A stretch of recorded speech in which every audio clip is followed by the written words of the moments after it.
So what does this mean in spatial terms? Some of these proposals and projects obviously don't have a spatial dimension, such as car parking or car parking pricing or regimes or things like that.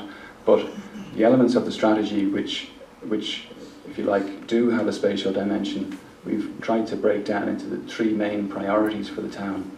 The three main elements are the river corridor, including the Mill Park, which we've come to call it now, and the route from the park through the town into the harbour.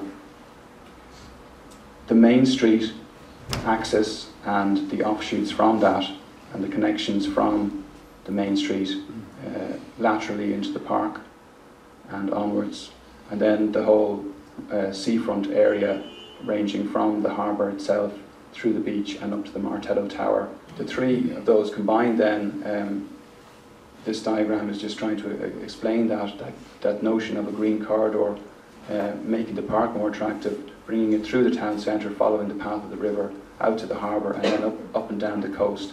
And then that node where the street crosses that path as a key junction, and then potential for improving the links between those axes, in other words, between the street and the park, and between the street and the harbour. So potential in the park for recreation and activity, potential to reintroduce water, manage wetlands, and to increase biodiversity, make it a more attractive place for people to walk, to bring their dogs, bring their children, to feed the ducks. And there's a historical resonance of this, again, with the town's history and linen manufacture, which was powered by steam at the time. Potential for better market spaces to host other sorts of activities, such as the farmers market. Potential for cafes, potential for museums and attractions, potential for innovative and attractive lighting schemes, and potential for addressing the beach more successfully than the current, the way the railway station and embankment basically turns us back on the beach, and how you get more activity actually between the town and the beach. So just a quick summary of what this drawing means, really. It means it's trying to promote more frontage onto the park, whereas the street at the moment, buildings back onto the park, you just have backlands and a mishmash of garden walls and so on. There's nothing facing onto the park, so what we're trying to do is actually turn that around so that the council can encourage things on the backs of those plots facing into the park, and then simultaneously there's opportunities for other buildings to finish off the blocks that are there, so that the park can be more actively surveilled, or more, so that activity can be generated and supported there, while still bringing car parking into there, which can generate activity in its own right, and then a comprehensive scheme for redesigning the park. We have shown structured tree planting along this part of the main street to give us a better sense of arrival into the town from the roundabout, and to improve links from the main street into the park in that direction. For example, from the church, very strong access, so that, for example, church activities could spill out into the park. For example, down the sides of the routes of buildings that are there already, such as this former community centre, and importantly from George's Square itself, and most importantly probably of all, where the Bracken crosses the main street. There's a blockage there, and a derelict or a vacant house, which is a critical knuckle in the whole scheme of things. So there's potential there to move from a softer landscaped area through to a harder landscaped area, and a new public space, which is with the river running through it, fronted by buildings, and then a connection across the river, across the Bridge Street, I should say, following the river into a reimagined space under the viaduct, rationalising that what is essentially a commuter car park at the moment. Second key project, the Mill Park. I'll just ask Davy to come back and briefly explain the concept for the Mill Park. Well, I suppose the first thing about the Mill Park as it is today is there actually isn't a continuous path through it along its length, and so that seems an obvious thing, is to actually see the park as a very attractive and convenient pedestrian cycle route, which could help link the employment zone up here to the town centre and also the parts of the sort of outer Balbriggan, and provide a new way of connecting to the town centre. A play area, I think, would be very welcome in the town centre. When I was doing a lot of the field work, there are a lot of young families living in Balbriggan, and particularly living in the suburbs of Balbriggan. And a play area would attract them into the town centre, but give people something else to do, and more importantly, attract people into the park.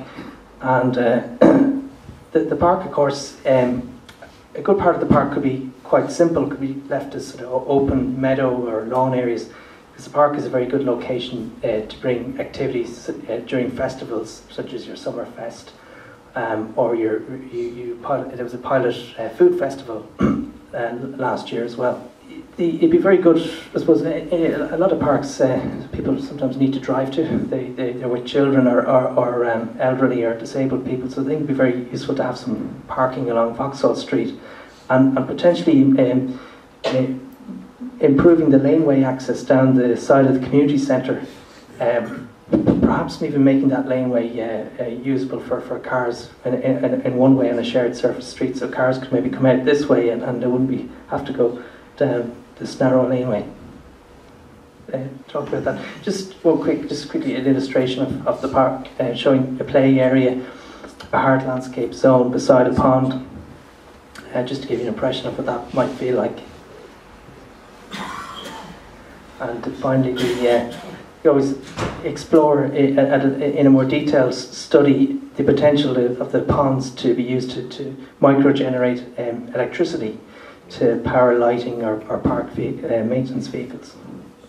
And then it's just a section through the park showing the pond and sort of building up the levels to a lower terrace and the play area. Thanks.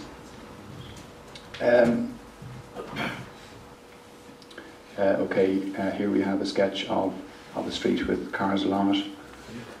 Next, the potential, particularly at junctions, to make modest build-outs to accommodate structured tree planting, and give the place a softer feel, and then potentially pilot schemes on one side of the street or other, ideally the street with the most potential to support this type of activity and the best solar aspect, or the best sunlight, I suppose, to pilot schemes where the car parking spaces are infilled on a temporary basis to allow sitting and street activities to take place. And I suppose these could be particularly suited to coordinate with festivals or particular events. And then once traders become more, I suppose, comfortable with the fact that this is good for business, not bad for business, and hopefully when funding is more available, that more longer-term improvements can be made. The harbour area then, again, this is partly a car parking related issue, and as I've said, we're recommending very strongly that we think there's an oversupply of car parking in the town, and what's there is not necessarily in the place that's right for the town. There's other places in the town potentially which can absorb the car parking demand, and allowing some of these spaces to be better used for people rather than for cars. In other words, reclaiming that space. One of the issues that was highlighted is that bottleneck which is caused not just from the park onto that point, but also from the buildings that are on that part of Quay Street and blocking views down to the viaduct. There's potential. Those buildings, apart from the one on the corner, are quite low quality, and that street is quite a low quality street in terms of its surfacing and pedestrian environment as well. There's potential for that street to become a shared surface street, and for those buildings to be removed and replaced with, I suppose, more suitable buildings in the longer term, set back from the river, so that the immunity of the river is taken advantage of and links up to the other streets there as well.